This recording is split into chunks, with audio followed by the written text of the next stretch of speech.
Hello être humain unique, je suis Léonie, une kiffeuse d'être humain, alors j'en ai fait un métier. Bienvenue dans l'entrevue. L'entrevue est un podcast dans lequel un invité unique nous partage son expérience. Aujourd'hui, c'est Laure qui vient discuter avec nous de santé mentale. Installe-toi confortablement, prends ce moment pour toi, abonne-toi et partage-le. Oui, j'adore. Bonjour Laure. Bonjour Léonie. Je suis ravie de te recevoir ici. Moi aussi. Je vais te laisser te présenter, nous présenter aussi ta profession. Donc je suis Laure Knob et je suis sophrologue spécialisée en psychologie positive. Donc j'accompagne des personnes d'âges différents à retrouver un équilibre émotionnel, physique et mental. Ok.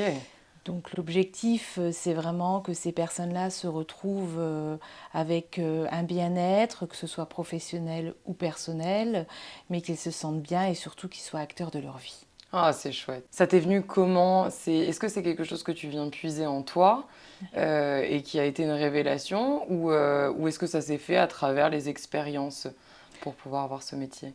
Alors j'aime quand tu me poses cette question parce que c'est vraiment une expérience de vie. Je pense que on ne devient pas sophrologue ou psychologue par hasard. Il y a tout un accompagnement derrière où on a eu besoin ou auquel on a participé et qui permet vraiment de comprendre que quelque part on peut aider d'autres personnes, accompagner d'autres personnes, quel que soit l'âge, quelle que soit la personnalité de la personne, vraiment on peut faire quelque chose. Ah, ok. L'accès un petit peu à la santé mentale et au bien-être, on se dit souvent que ça coûte cher, que c'est compliqué d'accès. Est-ce que toi, tu as plusieurs options qui permettent aux personnes de venir, qu'importe leurs moyens? Mhm. Alors, du coup, en effet, j'ai un côté complètement hybride par rapport à la profession, c'est-à-dire quand j'ai un cabinet où des personnes viennent me rencontrer, que je peux accompagner, qui sont comment dirais-je, invités par des professionnels de santé ou autres de l'extérieur. Après, aujourd'hui, heureusement, en sophrologie, il y a une prise en charge par les complémentaires, en fonction de la complémentaire, bien sûr, donc les personnes peuvent se faire accompagner. Ça reste un coût tout de même, mais on fait tout pour que les personnes puissent se faire aider. À côté de ça, j'ai une autre patientèle, des demandeurs d'emploi en fait, qui sont là et l'objectif c'est de les accompagner avec une équipe pluridisciplinaire que Pôle emploi a mis en place il y a 1 ou 2 années en arrière et qui s'appelle le parcours emploi santé. Ah, c'est génial. C'est des initiatives comme ça qui transforment aussi l'accessibilité à la santé mentale et à prendre soin on va dire de la création de sa carrière, comme Mhm. on parle des demandeurs d'emploi, en se posant les bonnes questions, en essayant d'aller à la rencontre de soi. Et c'est génial de pouvoir être un acteur de ce tissu-là aussi. Tout à fait, prendre soin de l'humain. Exactement. Oh, c'est beau. Je voulais te demander, parce qu'il faut quand même beaucoup de confiance en soi pour pouvoir se lancer au secours presque des autres dans leur accompagnement. Mhm. Où est-ce que tu en es, toi, dans ta confiance en toi? Est-ce que elle s'est construite à travers le temps? Est-ce que tu étais déjà quelqu'un qui avait confiance? Est-ce que tu n'as pas confiance? Qu'est-ce qui se passe par rapport à ça? Alors, il faut savoir que la confiance en soi, en fait, je la définis toujours comme un muscle. Parce que quelque part, on peut naître avec une certaine confiance en soi, comme ne pas avoir confiance en soi. Et au fur et à mesure des expériences de vie, muscler cette confiance. Donc pour muscler cette confiance, eh bien, on va aller chercher des outils, on va aller rencontrer des personnes dans l'accompagnement. On va en tout cas se protéger par rapport à tout ça. Et essayer de comprendre comment on peut booster sa confiance en soi. Mais la confiance en soi, ça se cultive toute une vie. Et est-ce que le fait que tu aides les personnes sur leur confiance en eux t'aide pour ta confiance en toi? Ah, je dirais oui. Oui. Parce que quelque part, quand on voit une personne arriver dans son cabinet et d'être à la demande d'aide et que finalement elle en ressort mais complètement épanouie avec des projets en tête, oser faire des choses, oui, voilà. Et alors là, ça nous rebooste nous en tant que professionnels et on se dit que il faut continuer, quoi, en fait. Ouais. C'est quelque chose de très motivant, une adrénaline qui te booste comme un sportif qui va enfiler ses baskets et qui va se dire waouh, j'y arriverai en étant aidé par d'autres personnes autour de soi. Oh, c'est génial. Je ressens vachement ça aussi dans mon cabinet. Cette, je me dis aussi que quand je pose les questions pour aller voir où est la confiance, sur quoi on peut s'appuyer, les ressources, les forces personnelles, euh, en fait, en leur posant la question, je ne peux m'empêcher de me poser la question. Et donc, c'est comme si tous les jours, je pouvais retravailler ma confiance en moi aussi, en accompagnant l'autre dans son chemin à lui. Et, et que c'est pour moi une erreur de dire que non, on est là juste là pour la personne en face, que on se focalise, évidemment qu'on se focalise sur la personne qu'on a en face, mais on reste aussi un être humain et de connecter, de parler aussi de nos failles, des petites anecdotes aussi de notre vie où on a pu se ressentir un petit peu comme la personne qu'on reçoit, ça crée aussi un lien. Qu'est-ce que tu penses, toi, de ce lien entre le patient et, ou le client ou la personne accompagnée, ça dépend des métiers, et le psychopraticien, le sophrologue, le psychothérapeute, etc. Eh bien, en fait, je dirais qu'il est indispensable. On appelle ça le lien thérapeutique, l'alliance thérapeutique. Il est évident que s'il n'y a pas d'alliance, on ne peut pas travailler ensemble. Je ne peux pas lui apporter, il ne peut pas recevoir. Oui. Donc, pour moi, il est complètement indispensable de tenir quelque chose d'agréable, de pouvoir travailler, de pouvoir se faire confiance, de pouvoir partager. D'autant plus, nous, en tant que professionnels, on peut partager, comme tu disais à l'instant, des expériences de vie qui font qu'eux vont se dire qu'ils ne sont pas seuls et que ça existe et qu'on peut mettre des choses en place. Cette alliance thérapeutique, il faut absolument le répéter, elle ne se trouve pas forcément avec la première personne qu'on va aller voir. On a aussi le droit d'aller tester chez plusieurs personnes pour trouver avec la personne avec qui on se sent le mieux. Et que ça ne veut pas dire que les autres sont moins qualifiées ou qu'elles ont moins de compétences, mais simplement que voilà, il y a quelque chose de feeling, d'humain qu'on n'explique pas toujours.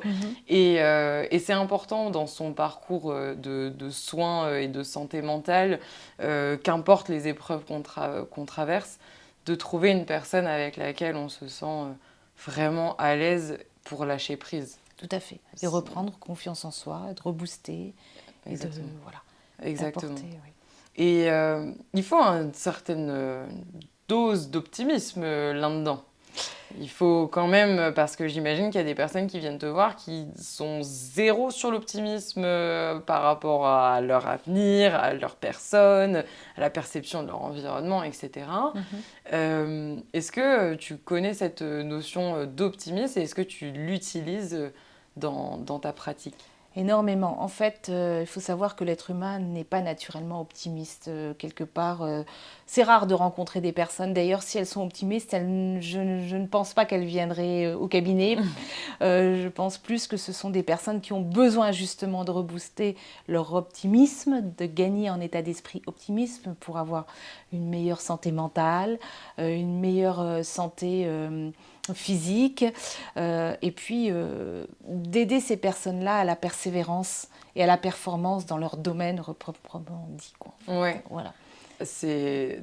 En fait, j'adore parce que quand je t'entends expliquer tout ça, c'est extrêmement clair et limpide et le fil se tient. Ça me donne envie de venir te voir. Et dans l'optimisme, je me rappelle quand on a fait, nous, un diplôme universitaire en psychologie positive, une introduction, on a vu l'optimisme réaliste. Et j'avais une image qui m'avait frappée. C'était les pessimistes regardent en bas, regardent leurs pieds, donc se prennent les murs. Les optimistes regardent en l'air et se prennent en fait les murs parce qu'ils ne les voient pas arriver. Et les optimistes réalistes regardent loin et droit devant eux.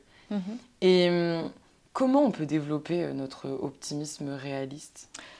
Eh bien, il y a pour moi deux choses. Il y a l'action. En fait, il y a l'attitude de l'action, de mettre des choses concrètes en place pour s'aider au niveau de tout ce qui est difficile, l'adversité, voilà, Oui. je cherchais le mot, donc de mettre des actions en place, parce qu'on sait bien que d'être optimiste, eh ben, ça vient pas comme ça, voilà, il faut mettre des choses en place. Et puis il y a l'attitude mentale, c'est-à-dire toujours garder son état d'esprit, nourrir son état d'esprit, que ce soit de belles rencontres, d'oser aller rencontrer d'autres personnes, comme de mettre des petites actions en place au quotidien, des choses qu'on ne faisait plus, d'oser prendre son téléphone, d'oser écrire, d'oser et là, on va en venir à la confiance en soi, parce que pour vraiment oser, il faut cultiver sa confiance en soi. Et donc, alors moi, ce que j'aime entendre, c'est souvent des personnes qui me disent « Oh, mais en parlant de l'optimisme réaliste, c'est « Oh, tu es trop réaliste, tu ne vois pas l'envers du décor. Voilà, oui, mais c'est une façon, en étant optimiste, on prépare l'avenir. On prépare l'avenir en se protégeant soi, en étant heureux. Et on évite les barrières. On ouvre le champ des possibles. Toujours garder le champ des possibles ouvert pour se dire que quelque part, même si on n'arrive pas sur ce chemin-là, on y arrivera sur ce chemin-là. C'est ça, c'est de cultiver les alternatives aussi. Souvent, je reçois aussi des personnes qui sont dans des tunnels et qui le voient uniquement sur un chemin qu'ils ont défini, qu'ils ont peaufiné, franchement, ils ont fait un taf mais fabuleux, hein, et je leur dis, franchement, c'est sublime parce que tout est calibré, etc. Mais à un moment, si tu vois que ça fonctionne pas et que tu butes, peut-être qu'il faut aller ouvrir un petit peu le spectre et regarder par quel contour on va pouvoir passer à l'étape suivante que tu souhaites. Et que oui, c'était très bien pensé, mais c'est peut-être pas pratique à ta vie réelle et avec la conjoncture aussi, parce qu'on ne maîtrise pas tout. Et justement, on va arriver sur qu'est-ce qu'on maîtrise, qu'est-ce qu'on ne maîtrise pas, où est-ce qu'on met notre attention. Eh bien, en fait, l'attention, en fait, elle est ciblée. Une personne qui va venir me voir, elle est déjà d'accord de mettre des choses en place. Oui. C'est d'ailleurs la première chose que je leur demande. Est-ce que vous souhaitez avancer ou vous restez dans l'état là et on peut parler pendant des heures? Donc du coup, l'idée, c'est bien sûr de mettre en place des choses et qu'entre chaque séance, en fait, il y ait des actions de mise en place.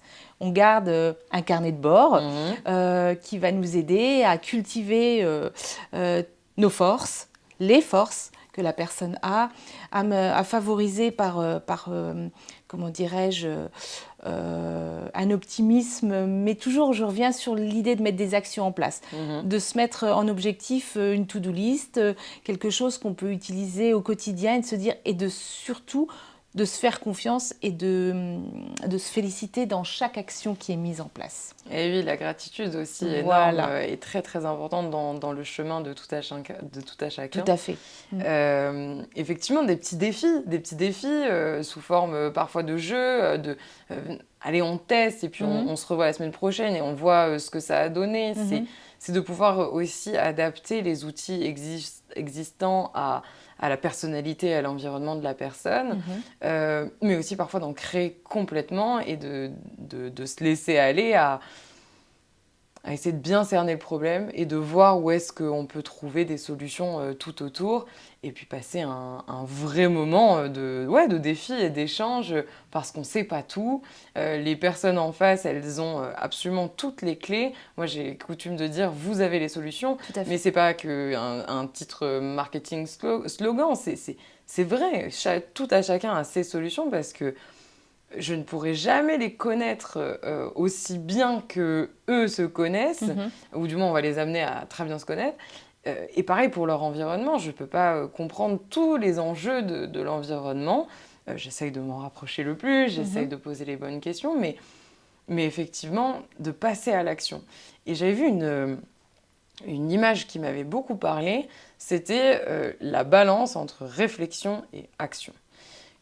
Il est impossible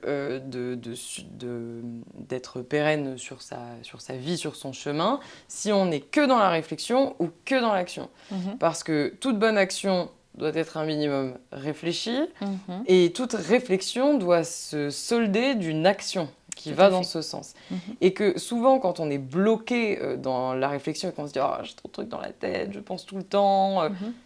bah là, il faut absolument repasser à l'action pour remonter cette balance-là. Mhm. Et pour ceux qui sont tout le temps en train de faire des choses, mais qui disent je me trompe tout le temps, je comprends pas, je me sens un peu tributaire de ma vie et de mes actions, je suis impulsif, bah, peut-être de repartir un peu dans la réflexion et d'aller un peu détricoter.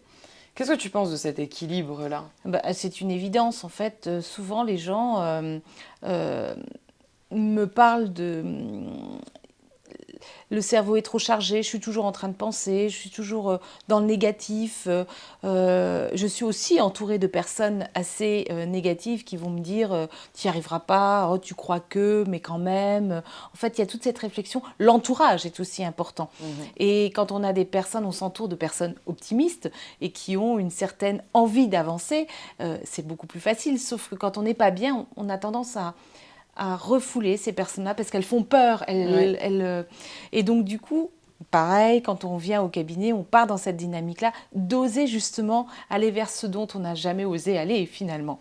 Et du coup, c'est très intéressant de mettre des actions en place, je répète et encore, que ce soit les petites actions du quotidien, comme tu disais tout à l'heure.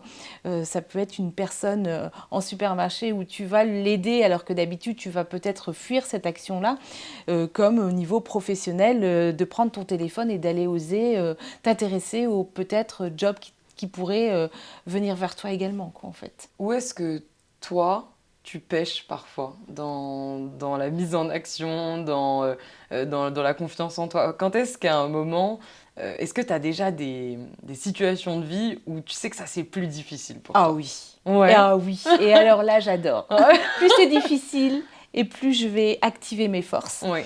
qui entre autres sont la persévérance. J'ai appris et j'ai compris par mon parcours de vie que quelque part, plus tu pouvais aller chercher les réponses, plus tu pouvais t'intéresser et plus justement tu pouvais avancer dans tes projets. Ne pas avoir peur aussi de l'échec.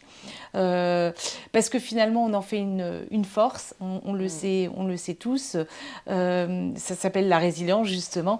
Et du coup, oui, des situations compliquées, eh bien, ne pas avoir peur d'aller prendre son téléphone, ne pas avoir peur de se renseigner, d'aller vers les personnes pour avoir des réponses. Est-ce que t'as un exemple, un dernier exemple en date d'un moment où tu étais un petit peu comme ça, tu n'étais pas autant dans enfin, dans la pleine possession de tes moyens, où ta confiance en toi était un petit peu touchée, où ton optimisme n'était pas forcément au beau Oh fixe. oui, oh oui, alors on a plein de situations dans notre quotidien, tous confondus, que ce soit professionnel ou personnel, mais j'ai plus envie de parler sur une aventure sportive, on va dire, Oui, allons-y.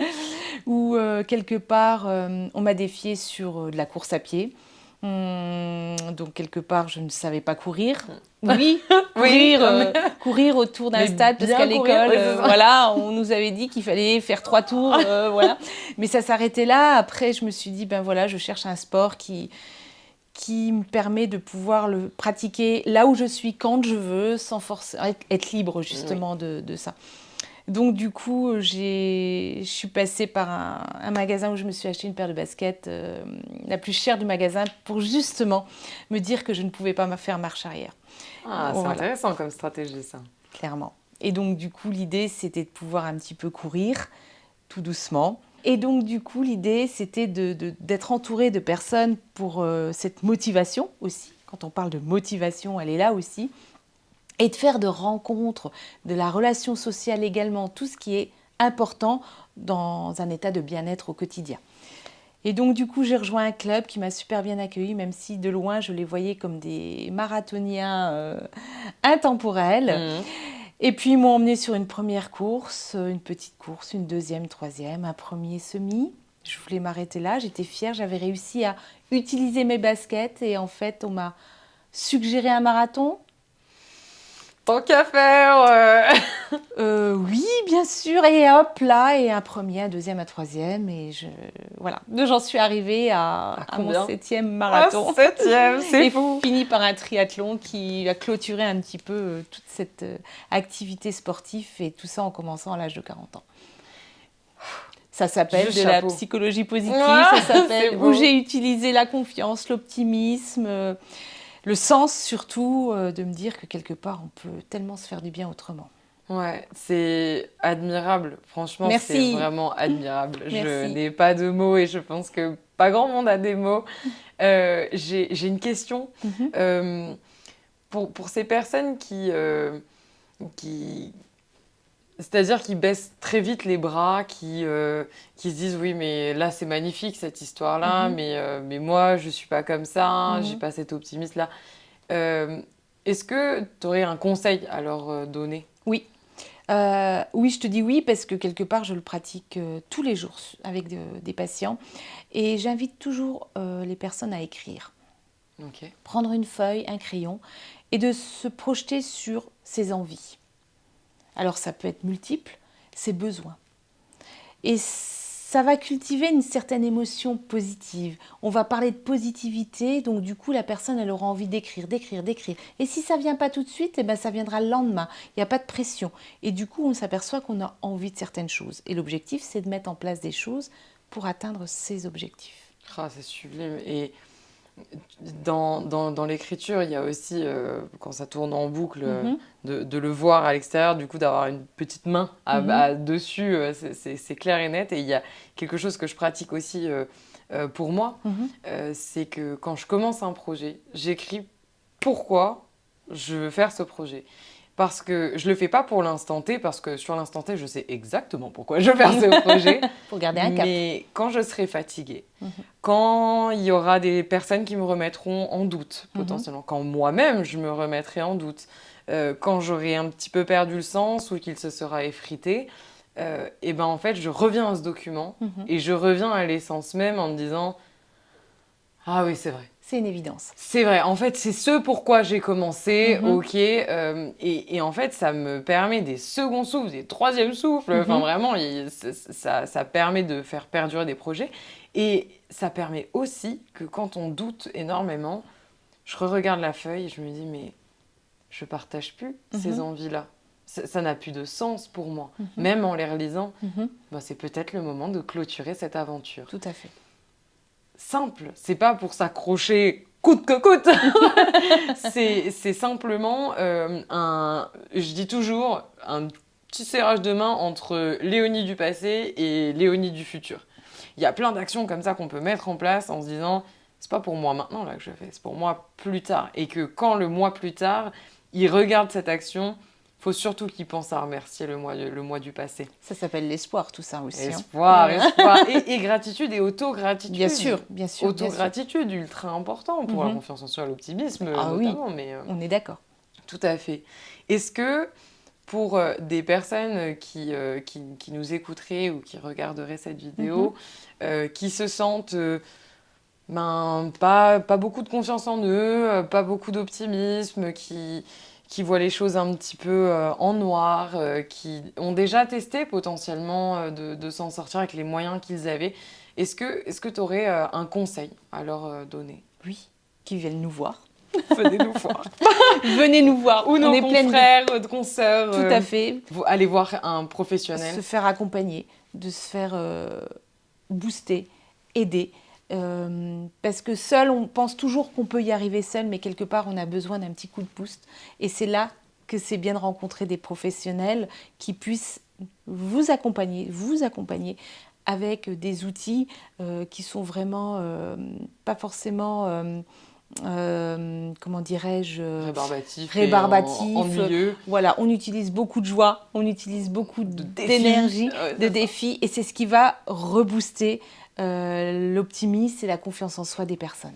Et pour ceux qui ont encore plus une fierté, c'est aussi de se dire que c'est vous qui avez les solutions. Tout à fait. Et qu'en fait, c'est pas grâce à nous que vous allez avancer, c'est grâce à vous dans le chemin que vous avez fait que vous allez avancer.